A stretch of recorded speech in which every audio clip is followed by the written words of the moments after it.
아버지, 제 빚은 어떻게 하세요? 큰아들 진우가 떨리는 목소리로 물었을 때 저는 대답할 수가 없었습니다. 아들이 사업 실패로 진 빚 억 단위를 훌쩍 넘는 금액이었습니다. 그걸 갚아주려고 제 평생 모은 전 재산을 투자했습니다. 30년 넘게 시설관리직으로 일하며 받은 퇴직금, 10년 넘게 한 푼 두 푼 모은 적금까지 전부였죠. 1년이면 아들 빚 갚고도 남습니다. 그 말을 믿었습니다. 하지만 채 한 달도 안 돼 모든 게 사라졌습니다. 이제 아들 빚은 2배로 늘었고 며느리는 집을 나갔고 5살 손주는 매일 아빠 언제 와?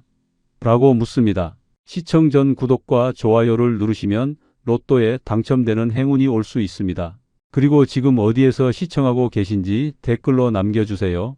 여러분의 이야기도 듣고 싶습니다. 그럼 지금부터 시작되는 이야기 속으로 함께 들어가 볼까요? 저는 김성호입니다. 62살 공공기관에서 35년을 일했습니다. 시설관리직이었죠. 화려한 자리는 아니었지만 성실하게 일했습니다.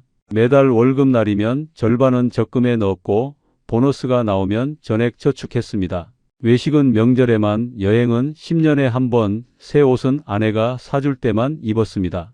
그렇게 30년을 살았습니다. 퇴직금으로 2억 가까운 돈을 받았고 10년 넘게 모은 적금이 2억을 넘었습니다. 총 4억이 조금 넘는 돈이었죠. 이제 우리 편하게 살자, 아내한테 그렇게 말했습니다. 아내는 웃으며 고개를 끄덕였죠. 하지만 그 평화는 단 3개월도 못 갔습니다. 그날은 토요일 오후였습니다. 큰아들 진우한테서 전화가 왔습니다. 아버지, 집에 가도 될까요? 목소리가 떨리고 있었습니다. 그래, 언제든 와. 전화를 끊고 아내한테 말했습니다. 진우가 온대. 아내 얼굴이 굳었습니다. 무슨 일 있나 봐. 목소리가 이상했어. 1시간 후 현관문이 열렸습니다. 진우가 들어왔는데 얼굴이 완전히 달라져 있었습니다. 한 달 전만 해도 통통하던 얼굴이 뼈만 앙상하게 남았고 눈은 푹 꺼져 있었습니다. 진우야, 무슨 일이야?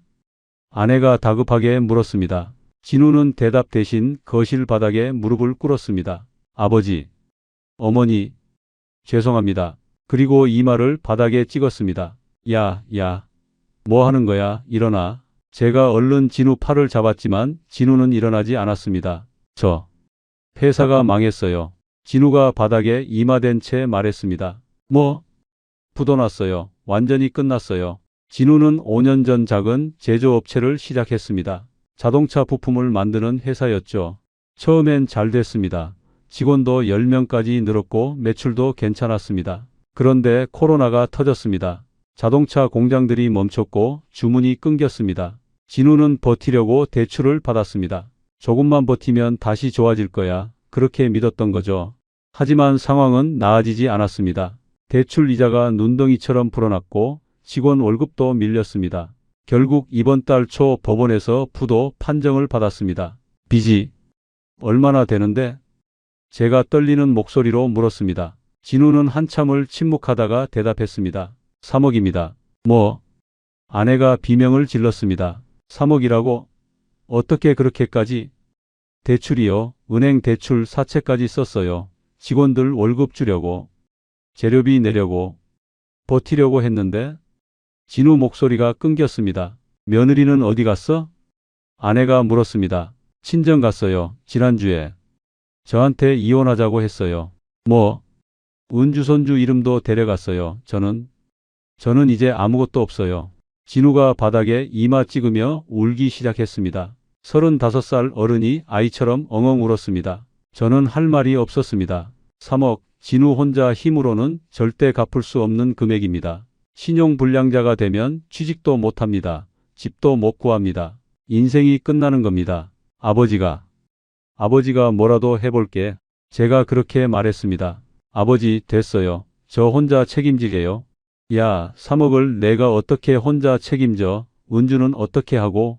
은주는 친정에서 키우겠대요. 저는 이제 진우가 말을 잊지 못했습니다. 그날 밤 진우는 저희 집에서 잤습니다. 아니, 잔 게 아니라 소파에 누워 천장만 바라봤습니다. 저도 잠이 오지 않았습니다. 침대에 누워 생각했습니다. 제 통장에 4억이 조금 넘는 돈이 있습니다. 거기서 3억을 빼주면 진우를 살릴 수 있습니다. 하지만 그럼 저희 노후 자금은 1억밖에 안 남습니다. 1억으로 20년을 어떻게 삽니까? 한 달에 40만 원씩밖에 못 씁니다. 연금이 나오긴 하지만 그것도 한 달에 100만 원 남짓입니다. 생활비로도 빠듯합니다. 여보, 아내가 어둠 속에서 말했습니다. 잠 안 와? 응, 넌? 나도. 진우 생각하니까 잠이 안 와. 어떻게 해야 할까? 제가 물었습니다. 글쎄, 우리가 도와줘야 하는 거 아닐까? 우리 아들인데, 근데 3억을 어떻게? 우리 노후 자금인데, 알아. 근데 진우가 저렇게 무너지는 거 우리가 그냥 봐? 은주는 어떻게 하고? 아내 목소리도 떨리고 있었습니다. 다음 날 아침 진우는 먼동이 트기 전에 나갔습니다. 아버지, 어머니, 폐 끼쳐서 죄송해요. 저 혼자 해결할게요. 그렇게 말하고 문을 닫았습니다. 저는 멍하니 닫힌 문을 바라봤습니다. 그리고 그날 오후 저는 시내로 나갔습니다. 관공서에 볼 일이 있어서였습니다. 건물 앞 광장을 지나가는데 파란색 텐트가 눈에 들어왔습니다. 노후한 심기금이라는 현수막이 바람에 펄럭이고 있었습니다. 그 아래 작은 글씨로 연 15% 고수익 보장, 원금 100% 안전이라고 적혀 있었습니다. 저는 발걸음을 멈췄습니다. 15%? 은행 정기 예금이 연 3%도 안 되는 시대인데 혹시나 하는 마음에 텐트 쪽으로 걸어갔습니다. 그리고 그게 제 인생 최악의 선택이었습니다. 텐트 안에는 40대로 보이는 남자가 서 있었습니다. 깔끔한 정장에 넥타이까지 메고 있었죠. 인상이 참 좋아 보였습니다. 어르신 안녕하세요. 남자가 환하게 웃으며 인사했습니다. 노후 자금 관리에 관심 있으십니까? 아, 그냥 지나가다가 봤는데요. 연 15%가 정말 가능한 겁니까? 제가 조심스럽게 물었습니다. 물론이죠. 저희는 정부 인증 노후복지 기금입니다. 남자는 명함을 꺼내 저에게 건넸습니다. 노후안심센터 이사 평경선입니다. 명함을 받아보니 고급스러웠습니다. 금색 로고에 엠보싱 처리까지 되어 있었죠. 정부에서 하는 겁니까? 복지부 인증을 받은 기관입니다. 금융감독원에도 등록되어 있고요. 평경선이라는 사람은 팜플렛을 꺼내 펼쳐 보여줬습니다. 표지에 노후복지기금이라는 제목이 크게 박혀 있었고 복지부 로고까지 인쇄되어 있었습니다. 어르신 혹시 목돈 있으십니까? 은행에 넣어두면 이자가 너무 적잖아요. 그건 그렇긴 하죠. 저희는 연 15%를 보장합니다. 1억을 투자하시면 1년에 1,500만 원이에요. 한 달에 125만 원씩 나오는 거죠. 계산이 빠르게 돌아갔습니다. 제가 가진 돈 4억을 투자하면 1년에 6천만 원입니다. 한 달에 500만 원씩 나오는 거죠. 그럼 진우 빚 3억을 갚아도 1억이 남고 투자금은 그대로 있고 원금은 보장되는 겁니까? 제가 물었습니다. 당연하죠. 여기 보세요. 평경선이 팜플렛을 가리켰습니다. 원금 100% 보장, 예금자 보호 적용이라고 굵은 글씨로 적혀 있었습니다. 사무실이 어디 있습니까? 광화문 쪽입니다. 고층 빌딩 12층에 있어요. 직접 오셔서 확인하셔도 됩니다. 평경선이 주소를 적어줬습니다. 저는 팜플렛을 접어 주머니에 넣었습니다. 생각 좀 해보고 연락드리겠습니다. 네, 그런데 어르신, 이게 한정 모집이라서요. 이번 달 안에 마감됩니다. 아, 그렇습니까? 네, 서두르시는 게 좋을 것 같습니다. 집으로 돌아와서 저는 팜플렛을 펼쳐놓고 한참을 봤습니다. 연 15%, 4억 투자하면 1년에 6천만 원입니다. 진우 빚 3억 갚고도 3천만 원이 남습니다. 2년이면 1억이 넘게 모입니다. 원금은 그대로 두고 이자만으로도 충분히 살 수 있습니다. 여보, 뭐 봐? 아내가 부엌에서 나오며 물었습니다. 아, 이거. 오늘 관공서 앞에서 받은 건데 저는 팜플렛을 아내한테 건넸습니다. 아내는 팜플렛을 받아 읽기 시작했습니다. 노후복지기금? 연 15%? 아내 눈이 커졌습니다. 이게 진짜야? 복지부 인증받았다고 하더라고. 금융감독원에도 등록되어 있다고. 근데 15%는 너무 높은 거 아니야? 아내가 의심스러운 표정을 지었습니다. 나도 그래서 물어봤어. 정부에서 하는 거라 가능하대. 노후 지원 사업이라면서. 아내는 팜플렛을 계속 들여다봤습니다. 당신 이거 하려고? 진우 생각해봐. 우리가 3억을 그냥 줘버리면 우리 노후는 어떻게 해? 제가 말했습니다. 근데 이걸 하면 진우 빚도 갚고 우리 노후 자금도 지킬 수 있어. 어떻게?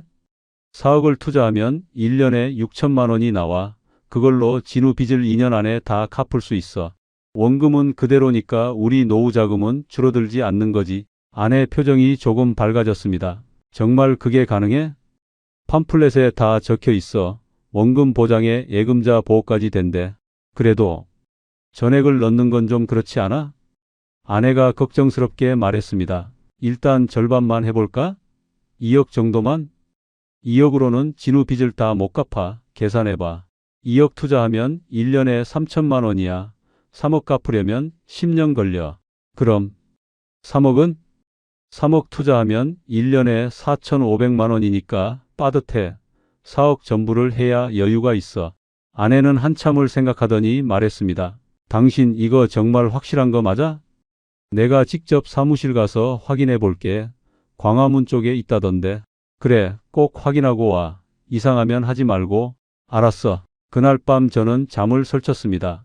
계속 계산이 머릿속에서 돌아갔습니다. 4억 투자 연 15%, 1년에 6천만 원입니다. 진우 빚 3억, 2년이면 빚 청산입니다. 그 후로도 계속 수익이 나옵니다. 한 달에 500만 원씩입니다. 저희 연금 100만 원까지 합치면 한 달에 600만 원입니다. 여유롭게 살 수 있습니다. 진우도 살리고 우리 노후도 지킬 수 있습니다. 이건 기회야. 그렇게 생각했습니다. 다음 날 아침 일찍 저는 광화문으로 향했습니다. 명함에 적힌 주소를 찾아갔습니다. 고층 빌딩이 보였습니다. 1층 로비에 들어가니 안내판이 있었습니다. 12층 노후안심센터라고 적혀 있었습니다. 엘리베이터를 타고 12층으로 올라갔습니다. 문이 열리자 복도가 나왔고 끝에 유리문이 보였습니다. 노후안심센터라는 금색 간판이 붙어 있었습니다. 저는 심호흡을 하고 문을 열었습니다. 안으로 들어서는 순간 놀랐습니다. 사무실이 엄청났습니다. 넓은 로비에 대리석 바닥이 깔려 있었고 고급 가죽 소파가 놓여 있었습니다. 벽면에는 대형 TV가 걸려 있었고 각종 인증서들이 액자에 담겨 있었습니다. 금융감독원 등록증, 복지부 협력기관 인증서, 우수기관 표창장. 다 진짜처럼 보였습니다. 어르신 어서 오세요. 20대로 보이는 여직원이 접수 데스크에서 일어나 인사했습니다. 어제 평경선 이사님 만났습니다. 상담 받으러 왔습니다. 아, 네. 잠시만 기다려주세요. 여직원이 내선 전화를 들었습니다. 잠시 후 평경선이 나왔습니다. 어르신 오셨군요. 이쪽으로 앉으시죠. 상담실로 들어갔습니다. 상담실도 고급스러웠습니다. 큰 책상에 가죽 의자, 벽면에는 법률 서적들이 빼곡했습니다. 어르신, 어제 말씀드린 내용 생각해 보셨습니까? 네. 근데 정말 안전한 겁니까? 제가 물었습니다. 물론이죠. 여기 인증서들 보세요. 평경선이 벽면을 가리켰습니다. 금융감독원 도장이 선명하게 찍힌 등록증이 보였습니다. 등록번호도 있습니다. 금융감독원 홈페이지 가서 확인하셔도 됩니다. 아, 그렇군요. 그리고 저희는 지금까지 2,000명이 넘는 회원님들께 서비스를 제공하고 있습니다. 평경선이 컴퓨터 화면을 돌려 보여줬습니다. 엑셀 파일에 가입자 명단이 빼곡했습니다. 이름, 나이, 투자금액, 월 수익금이 적혀 있었습니다. 이분은 2억 투자하셔서 매달 250만 원씩 받고 계십니다. 벌써 2년째시죠. 정말 진짜 같았습니다. 어르신께서는 얼마 정도 투자 생각하십니까? 4억 정도 생각하고 있습니다. 4억이시면 연 15%가 적용됩니다. 1년에 6천만 원, 매달 500만 원씩 나오시죠. 중간에 해지하고 싶으면 어떻게 됩니까? 1년 후부터는 언제든 해지 가능합니다. 2주 안에 원금 전액 돌려드립니다. 예금자 보호는 정말 되는 겁니까? 물론입니다. 금융감독원 등록기관이라 1인당 5천만 원까지 보호됩니다. 평경선은 자신 있게 대답했습니다. 저는 더 이상 의심할 이유가 없었습니다. 사무실도 제대로 되어 있고 인증서도 다 있고 가입자도 수천 명입니다. 계약하겠습니다. 제가 말했습니다. 현명한 선택이십니다. 계약서 작성하시죠. 평경선이 두툼한 계약서를 꺼냈습니다. 집으로 돌아왔을 때는 오후 3시쯤이었습니다. 아내가 거실에서 기다리고 있었습니다. 어떻게 됐어? 다녀왔어. 사무실 제대로 되어 있더라고. 저는 가방에서 계약서를 꺼냈습니다. 인증서도 다 걸려 있고 회원이 2,000명 넘는데 정말? 아내가 계약서를 받아 읽기 시작했습니다. 근데 전액을 넣는 거야? 그래야 진우 빚을 빨리 갚지. 그래도 좀 불안한데? 아내 목소리가 떨렸습니다. 여보, 나 믿어봐. 내가 35년 직장 생활하면서 서류 보는 눈은 있어. 이건 진짜야. 당신이 그렇게 말하면 나도 믿을게. 아내가 한숨을 쉬었습니다. 근데 진우한테는 말하지 말자. 나중에 빚 다 갚고 나서 얘기하고. 그래, 그게 나을 것 같아. 저는 그날 밤 다시 계약서를 펼쳐 읽었습니다. 투자 금액 4억, 연 수익률 15%, 매월 15일 지급. 모든 게 명확했습니다. 이제 진우도 살리고 우리 노후도 지킨다. 그렇게 믿었습니다. 하지만 그게 제 인생 최악의 착각이었습니다. 다음 날 아침 저는 일찍 일어났습니다. 오늘 은행에 가서 돈을 이체해야 했습니다. 4억이 넘는 돈을 한 번에 옮기는 거니까 긴장이 됐죠. 아내는 아직 자고 있었습니다. 저는 조용히 옷을 입고 집을 나섰습니다. 은행 문이 열리자마자 들어갔습니다. 창구 직원은 30대 여성이었습니다. 어르신, 무엇을 도와드릴까요? 큰 금액 이체하려고 합니다. 얼마나 되십니까? 4억 5천만 원입니다. 직원 눈이 커졌습니다. 어르신, 금액이 상당히 큰데요. 혹시 보이스피싱은 아니신가요? 아닙니다. 투자 상품입니다. 어디로 투자하시는데요? 노후안심센터라는 곳입니다. 광화문 쪽에 있습니다. 직원 얼굴이 굳었습니다. 어르신, 요즘 그런 이름으로 사기치는 곳 많습니다. 정말 확실하신 겁니까? 제가 직접 사무실도 가봤습니다. 금융감독원 등록도 되어 있고요. 그래도 한 번 더 확인하시는 게. 됐습니다. 이체해 주세요. 저는 조금 짜증이 났습니다. 제가 뭘 하든 제 자유 아닙니까? 직원은 할 수 없다는 듯 고개를 끄덕였습니다. 신분증이랑 통장 주세요. 저는 신분증과 통장을 건넸습니다. 직원이 컴퓨터를 두드리기 시작했습니다. 10분쯤 지났을 때 직원 전화가 울렸습니다. 네, 고객님 옆에 계십니다. 직원이 저를 보며 수화기를 건넸습니다. 본점에서 확인 전화 왔습니다. 저는 수화기를 받았습니다. 여보세요? 고객님, 본점 금융사기 예방팀입니다. 남자 목소리가 들렸습니다. 지금 4억 5천만 원을 이체하려고 하시는데 맞으십니까? 네, 맞습니다. 어디로 보내시는 겁니까? 노후안심센터라는 곳입니다. 그곳이 어떤 곳인지 아십니까? 금융상품 운용하는 곳입니다. 금융감독원 등록기관입니다. 고객님, 죄송하지만 그게 사기일 가능성이 높습니다. 남자 목소리가 심각해졌습니다. 요즘 노인 대상 투자 사기가 굉장히 많습니다. 금융감독원 로고도 위조하고 높은 수익률로 유인합니다. 아닙니다. 제가 직접 확인했습니다. 사무실도 광화문 빌딩 12층에 있고 인증서도 다 걸려 있습니다. 고객님, 사무실이 있다고 해서 진짜가 아닙니다. 사기꾼들이 몇 달만 임대해서 쓰는 경우 많습니다. 제가 30년 넘게 공직 생활했습니다. 서류 보는 눈 정도는 있습니다. 제 목소리가 높아졌습니다. 고객님 마음은 이해합니다만 정말 신중하게 생각하셔야 합니다. 남자가 간곡하게 말했습니다. 혹시 수익률이 얼마라고 하던가요?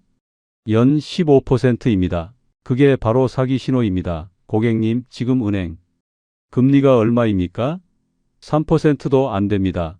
15%는 불가능한 숫자입니다. 정부 기관이라 가능하다고 했습니다. 정부는 그런 식으로 운용 안 합니다. 고객님, 제발 이체하지 마세요. 남자 목소리가 절박했습니다. 이체하시면 돈 못 찾으실 확률이 90% 넘습니다. 괜찮습니다. 제 책임입니다. 이체해 주세요. 저는 단호하게 말했습니다. 알겠습니다. 고객님 결정이시면 어쩔 수 없습니다. 남자가 한숨을 쉬었습니다. 하지만 명심하세요. 이체 후 책임은 전적으로 고객님께 있습니다. 은행은 책임지지 않습니다. 알겠습니다. 전화가 끊겼습니다. 창구 직원이 저를 걱정스럽게 바라봤습니다. 어르신, 정말 하시는 겁니까? 네, 진행해 주세요. 직원은 고개를 저으며 다시 컴퓨터를 두드렸습니다. 5분 후 영수증이 출력됐습니다. 이체 완료됐습니다. 그런데 어르신, 정말 조심하세요. 직원이 영수증을 건네며 말했습니다. 저는 영수증을 받아 지갑에 넣었습니다. 통장 잔액을 확인했습니다. 47만 원이 남아 있었습니다.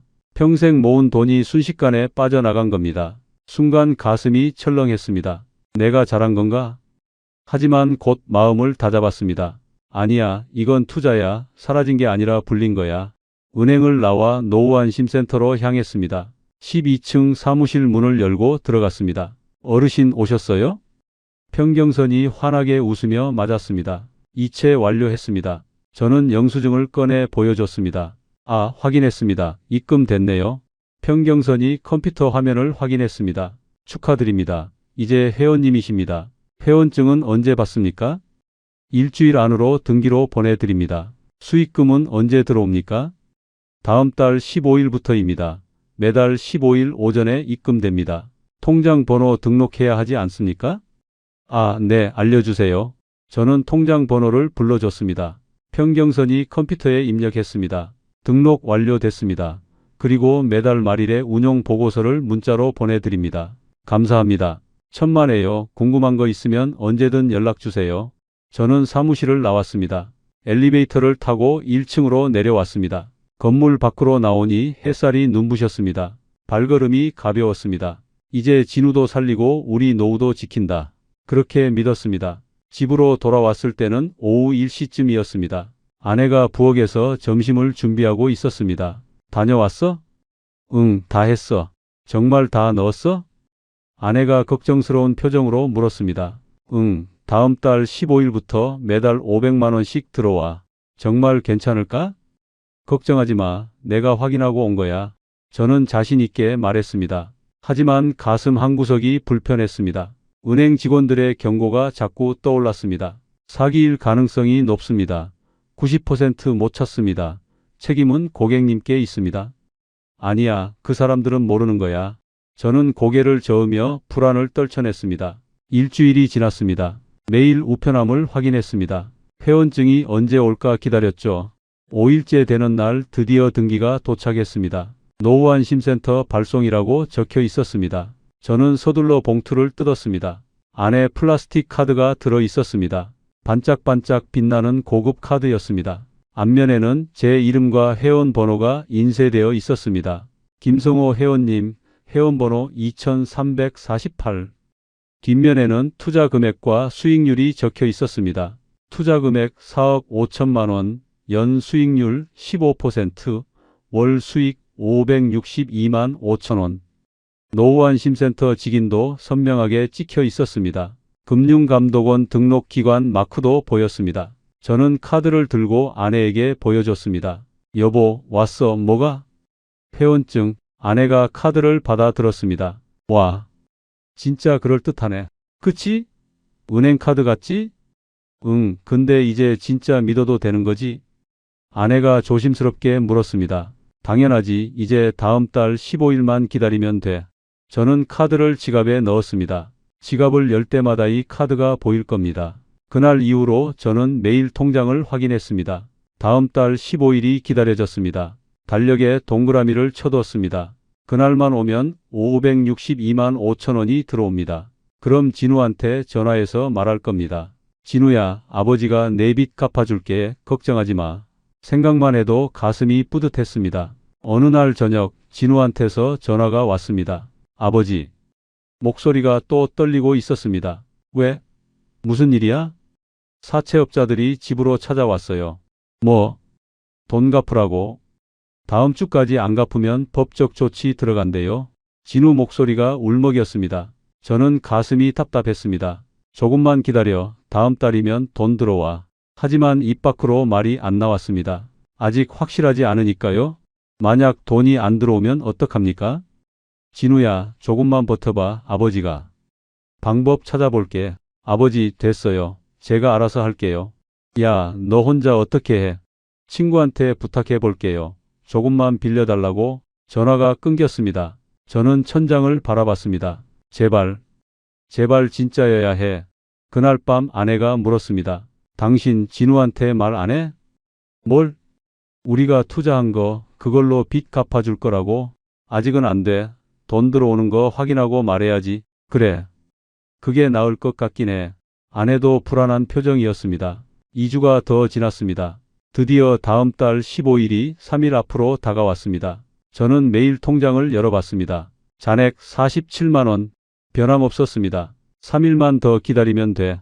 14일 밤 저는 잠을 이룰 수가 없었습니다. 내일 모레면 562만 5천 원이 들어옵니다. 그럼 진우한테 바로 전화할 겁니다. 사채업자한테 당장 갚으라고 할 겁니다. 상상만 해도 가슴이 벅찼습니다. 15일 새벽 6시 저는 눈을 떴습니다. 은행 앱을 켰습니다. 통장 잔액을 확인했습니다. 47만 원, 아직 입금 전이었습니다. 10시에 들어온다고 했지. 저는 시계를 봤습니다. 아직 6시 15분이었습니다. 4시간이나 남았습니다. 저는 일어나 거실로 나갔습니다. TV를 켰지만 집중이 안 됐습니다. 계속 시계만 봤습니다. 시간이 너무 느리게 갔습니다. 9시 50분. 저는 은행 앱을 다시 켰습니다. 새로 고침을 눌렀습니다. 잔액 47만 원 그대로였습니다. 10시 정각 새로 고침 47만 원. 10시 5분 새로 고침 47만 원.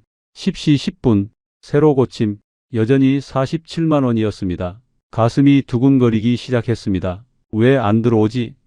10시 15분 새로 고침 변화 없음. 10시 30분 변화 없음. 11시 여전히 47만 원이었습니다. 저는 노후안심센터로 전화를 걸었습니다. 신호음이 울렸습니다. 한 번, 두 번, 세 번.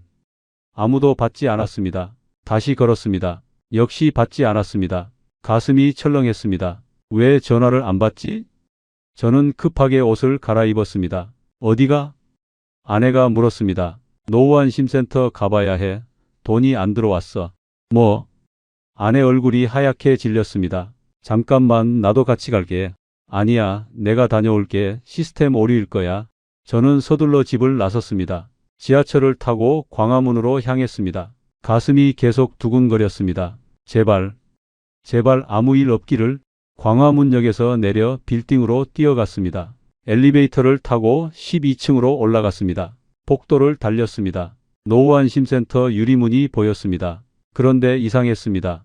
불이 꺼져 있었습니다. 저는 문손잡이를 잡았습니다. 문이 잠겨 있었습니다.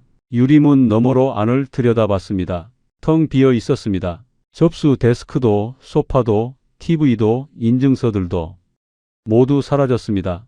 깨끗하게 비워져 있었습니다. 저는 문을 흔들었습니다. 여기 사람 없습니까? 노후안심센터. 평경선 이사. 아무 대답이 없었습니다. 옆 사무실 문이 열렸습니다. 한 직원이 나왔습니다. 시끄럽게 왜 그러세요? 죄송합니다. 여기. 노후안심센터 어디 갔습니까? 아, 거기요? 2주 전에 나갔는데요. 2주 전. 네, 어느 날 갑자기 짐 싸더니 사라졌어요. 제 다리에 힘이 풀렸습니다. 2주 전이면 제가 회원증 받은 직후였습니다. 그때 이미 도망갈 준비를 하고 있었던 겁니다. 4억 5천만 원. 제 전 재산이 사라졌습니다. 저는 멍하니 빈 사무실을 바라봤습니다. 다리가 후들거렸습니다. 벽에 기대지 않으면 쓰러질 것 같았습니다. 이게 무슨 일이지? 머릿속이 하얗게 변했습니다. 엘리베이터를 타고 1층으로 내려갔습니다. 로비에 나와 벤치에 주저앉았습니다. 손이 떨렸습니다. 핸드폰을 꺼내 다시 노후안심센터로 전화를 걸었습니다. 신호음만 계속 울렸습니다. 받지 않았습니다. 평경선 핸드폰으로도 걸었습니다. 고객님이 전화하신 번호는 없는 번호입니다. 녹음된 목소리가 들렸습니다. 번호도 바꾼 겁니다. 저는 한참을 그 자리에 앉아 있었습니다. 지나가는 사람들이 저를 쳐다봤지만 신경 쓰이지 않았습니다. 집에 어떻게 들어가지? 아내한테 뭐라고 말하지? 진우는 어떻게 하지? 생각이 꼬리를 물었습니다. 1시간쯤 지났을까요? 저는 겨우 일어났습니다. 경찰서로 가야 했습니다. 근처 경찰서를 찾아 들어갔습니다. 민원실 경찰관에게 말했습니다. 사기를 당한 것 같습니다. 어떤 사기입니까? 투자 사기. 4억 5천만 원을. 목소리가 떨렸습니다. 잠깐만 기다리세요. 담당 형사 불러드릴게요. 10분쯤 후 한 형사가 나왔습니다. 이수환 형사입니다. 이쪽으로 오시죠. 조사실로 들어갔습니다. 형사는 30대 후반으로 보였습니다. 어떤 일이십니까? 노후안심센터라는 곳에 4억 5천만 원을 투자했습니다. 그런데 오늘 가보니까 사무실이 텅 비어 있었습니다. 저는 가방에서 서류들을 꺼냈습니다. 명함, 팜플렛, 계약서, 회원증, 이체 영수증 모두 내놨습니다. 이수환 형사는 서류를 하나하나 들여다봤습니다. 표정이 점점 무거워졌습니다.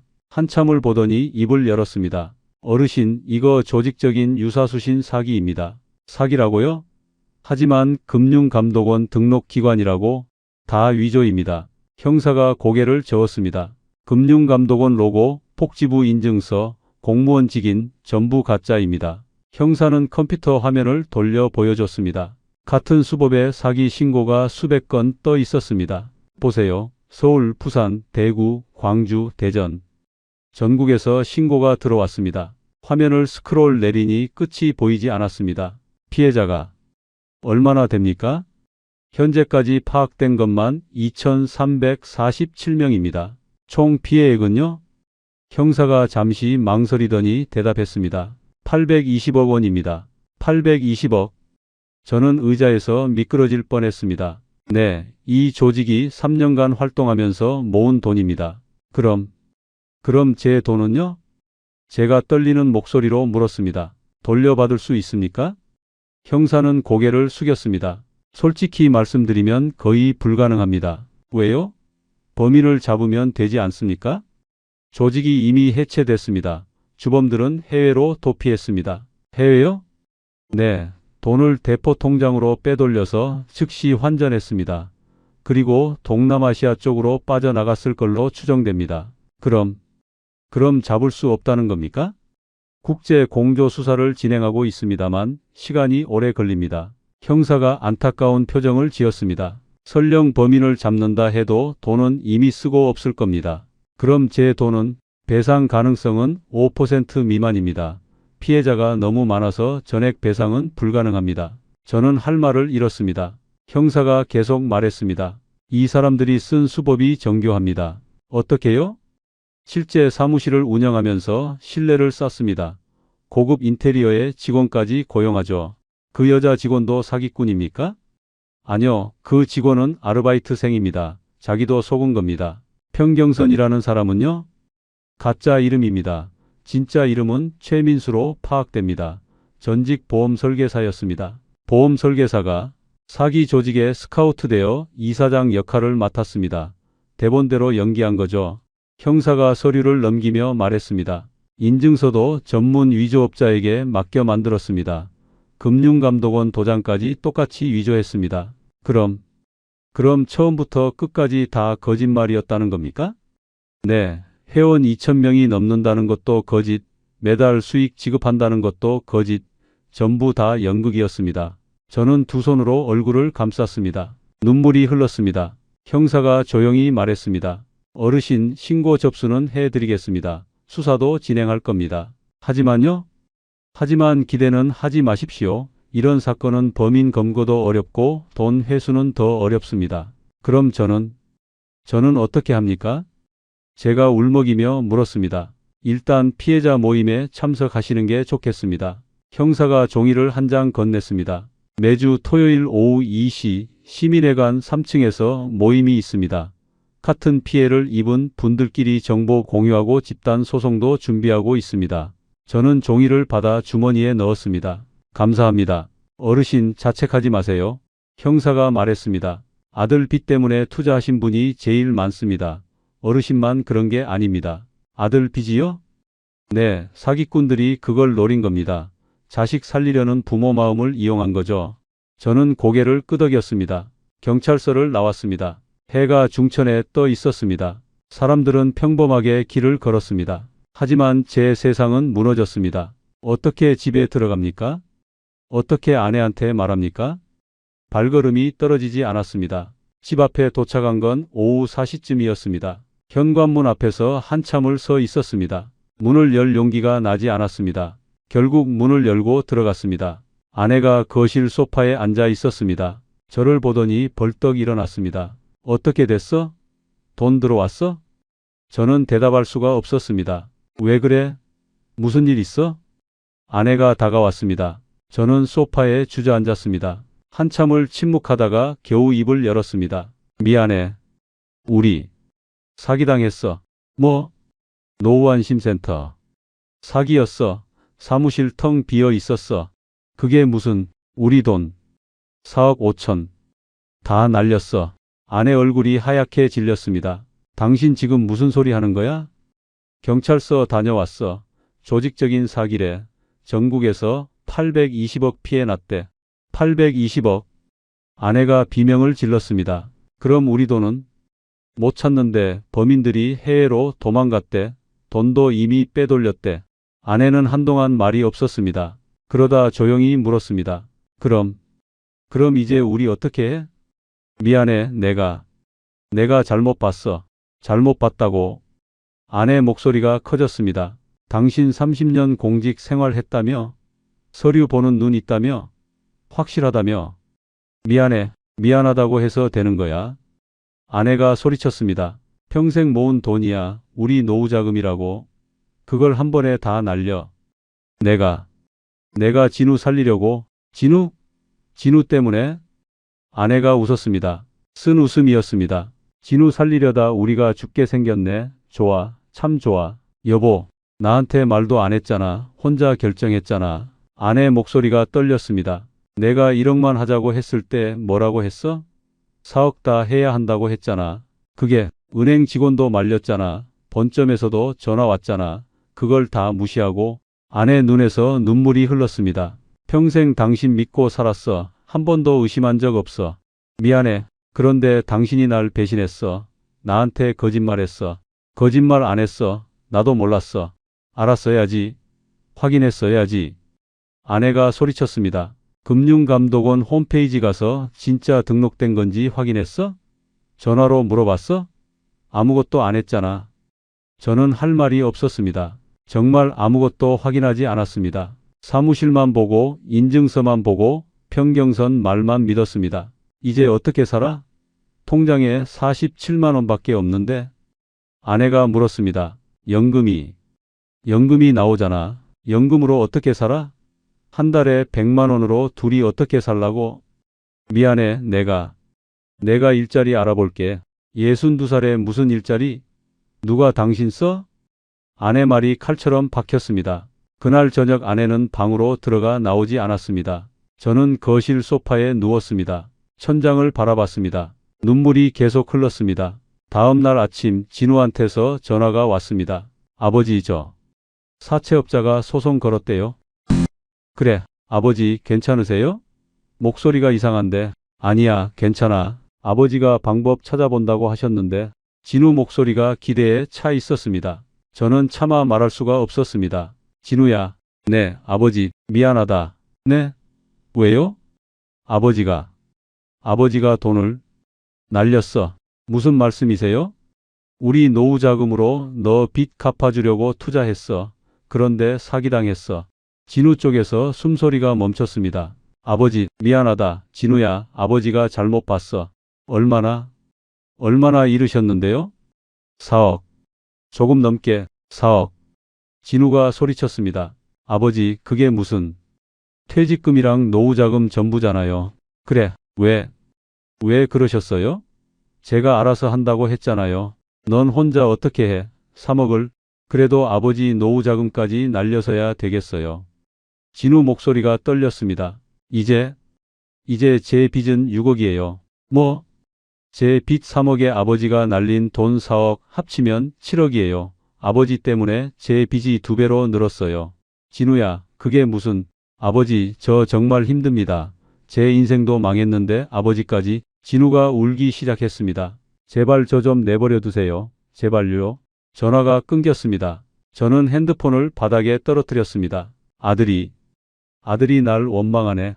가슴이 찢어지는 것 같았습니다. 일주일 후 며느리한테서 전화가 왔습니다. 아버님, 은주 보러 오시면 안 될까요? 왜? 무슨 일이야? 은주가 자꾸 할아버지 찾아요. 할아버지 어디 갔어? 매일 물어요. 제 가슴이 먹먹해졌습니다. 알았어. 이번 주말에 갈게. 토요일 오후 저는 며느리 친정집으로 갔습니다. 문을 열자 은주가 뛰어나왔습니다. 할아버지. 5살 손주가 제 다리를 껴안았습니다. 우리 은주 할아버지 보고 싶었어? 응. 할아버지 어디 갔어? 아빠는 일하러 갔어. 아빠 언제 와? 은주가 고개를 갸웃거렸습니다. 곧 올 거야. 거짓말이었습니다. 진우는 지금 친구 집에 얹혀 살고 있습니다. 며느리는 이혼 서류를 준비 중입니다. 은주는 아빠가 왜 안 오는지 모릅니다. 할아버지, 나랑 놀아줘. 은주가 제 손을 잡아 끌었습니다. 저는 은주와 1시간쯤 놀아줬습니다. 블록도 쌓고 그림도 그렸습니다. 할아버지, 다음에 또 와? 그래, 또 올게. 약속? 약속. 집으로 돌아오는 길, 저는 계속 울었습니다. 은주야, 미안하다. 할아버지가 너희 가족을 망쳤구나. 그날 밤 아내가 말했습니다. 나 친정 갔다 올게. 얼마나? 모르겠어. 당신 얼굴 보기 힘들어. 미안해. 미안하다는 말 이제 하지 마. 듣기 싫어.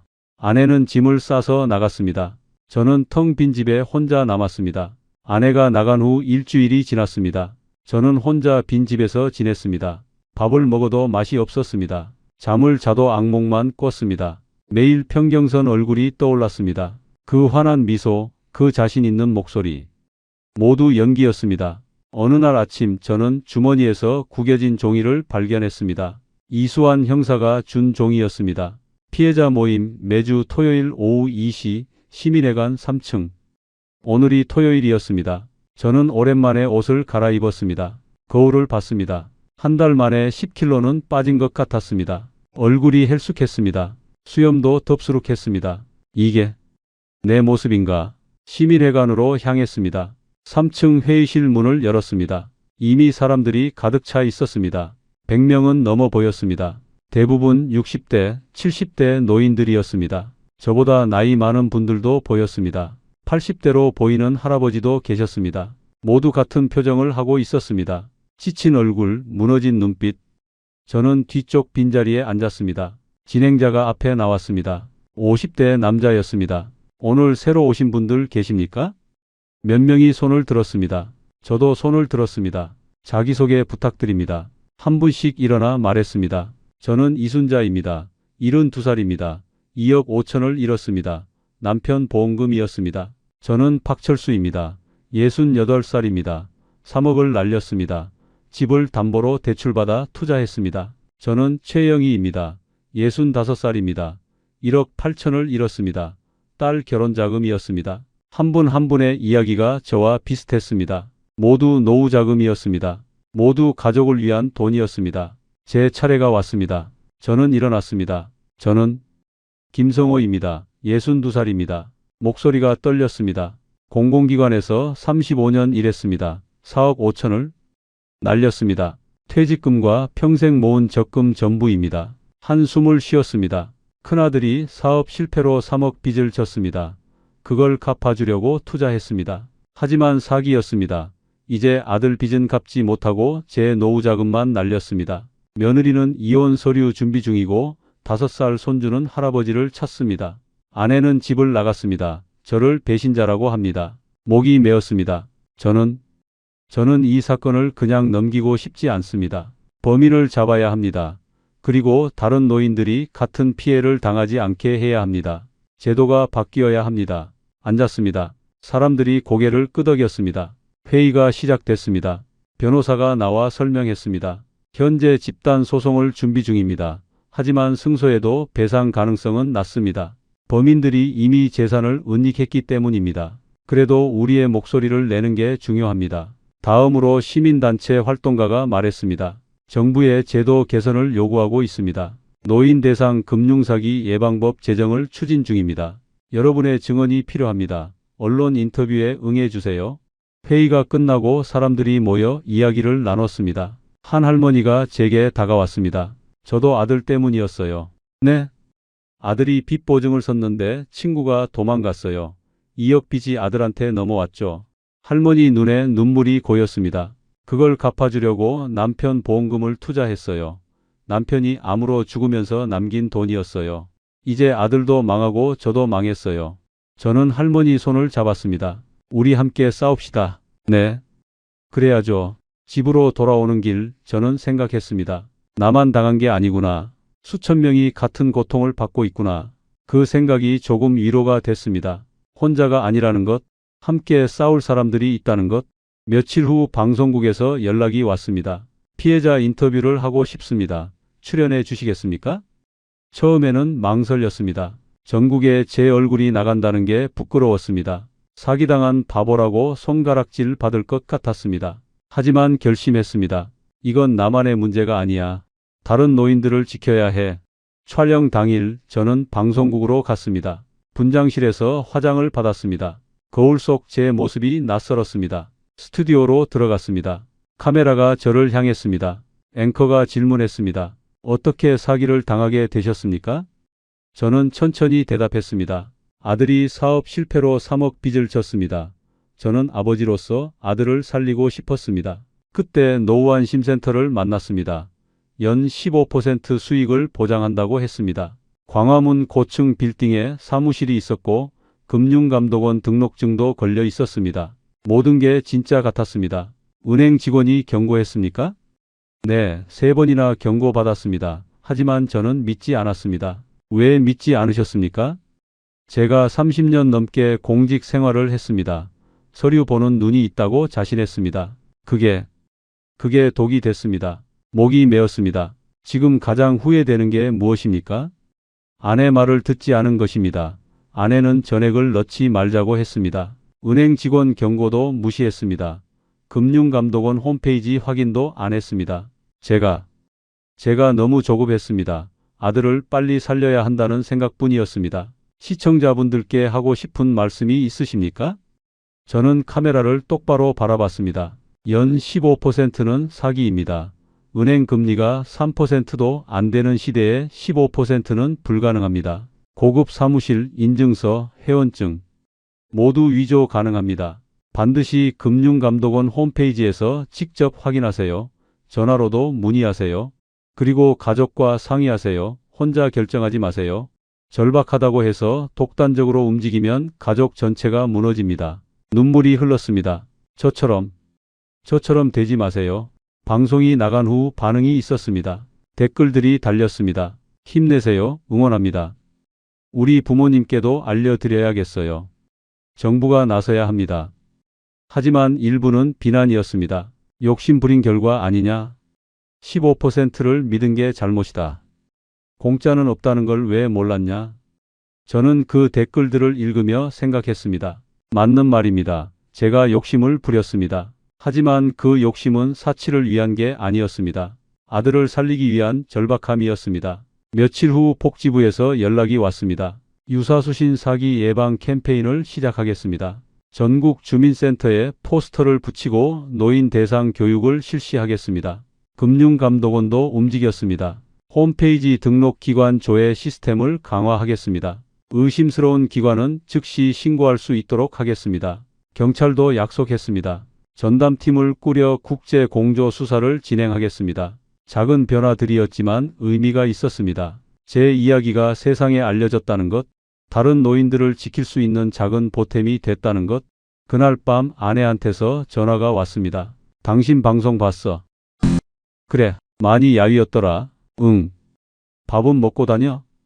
먹어. 거짓말이었습니다. 제대로 먹지 못했습니다. 나 이번 주에 집에 갈게. 정말? 응. 당신 혼자 두기 미안해서.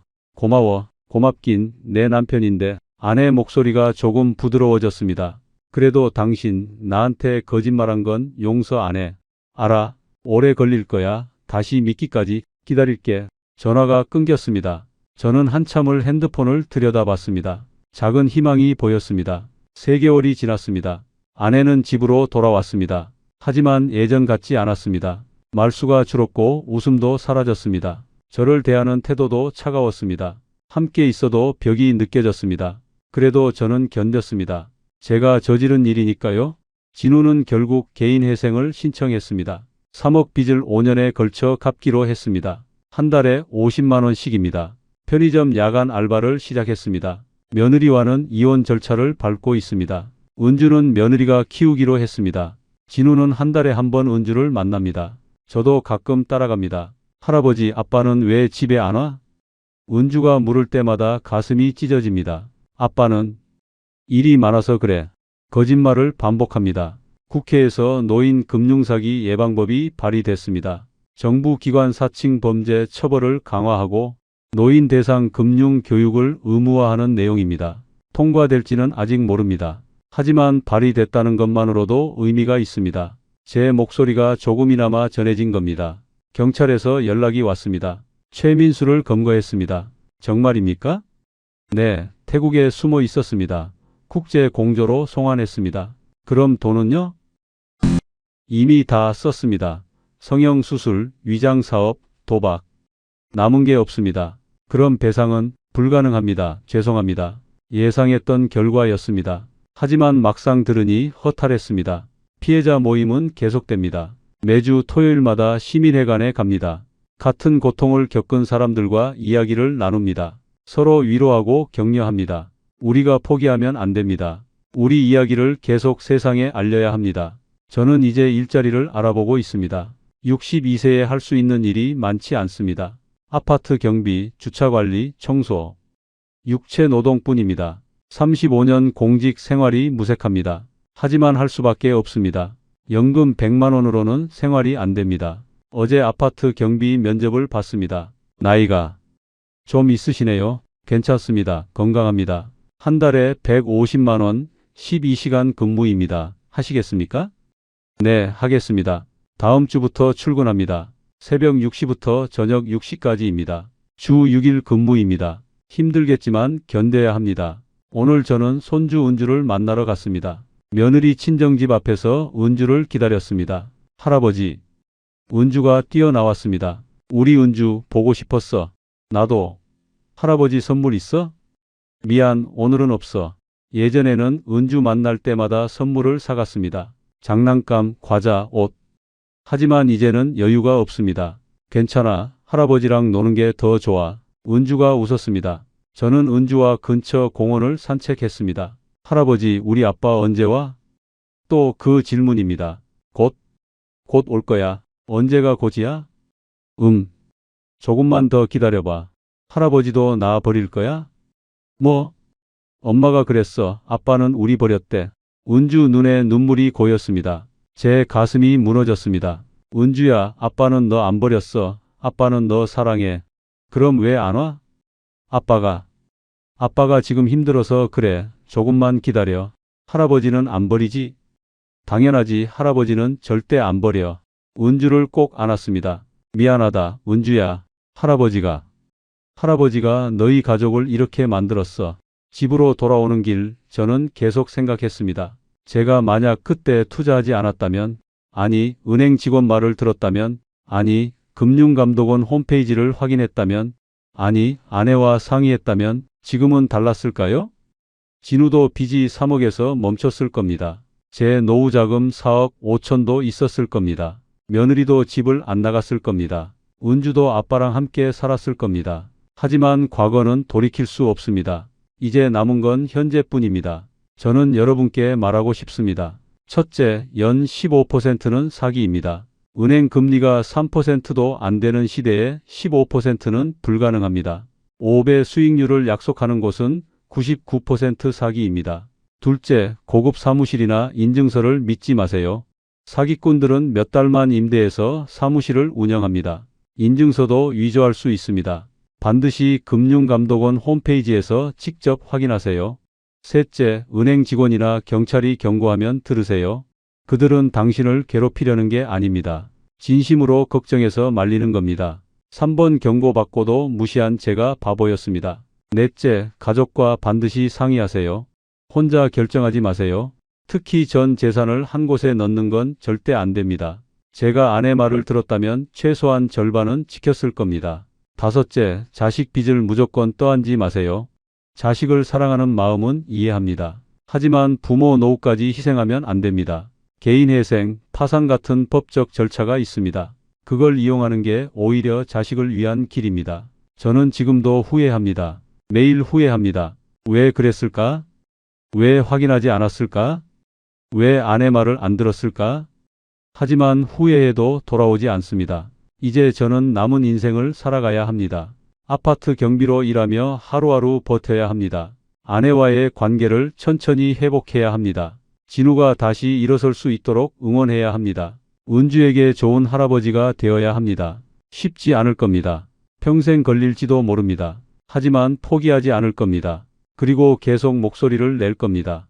피해자 모임에 참석하고 언론 인터뷰에 응하고 제 이야기를 세상에 알릴 겁니다. 저 같은 피해자가 더 이상 나오지 않도록 여러분의 부모님, 이웃, 주변 어르신들께 알려주세요. 연 15%는 사기입니다. 고급 사무실도 믿지 마세요. 금융감독원 홈페이지에서 직접 확인하세요. 가족과 상의하세요. 절박해도 독단은 금물입니다. 우리의 이 사연이 마음에 남았다면 좋아요를 눌러주세요. 그리고 소중한 사람들과 함께 이 이야기를 나눠주시길 바랍니다. 여러분의 한마디가 누군가에겐 큰 위로가 될 수 있습니다. 영상이 마음에 드셨다면 구독과 좋아요, 응원 부탁드립니다. 감사합니다.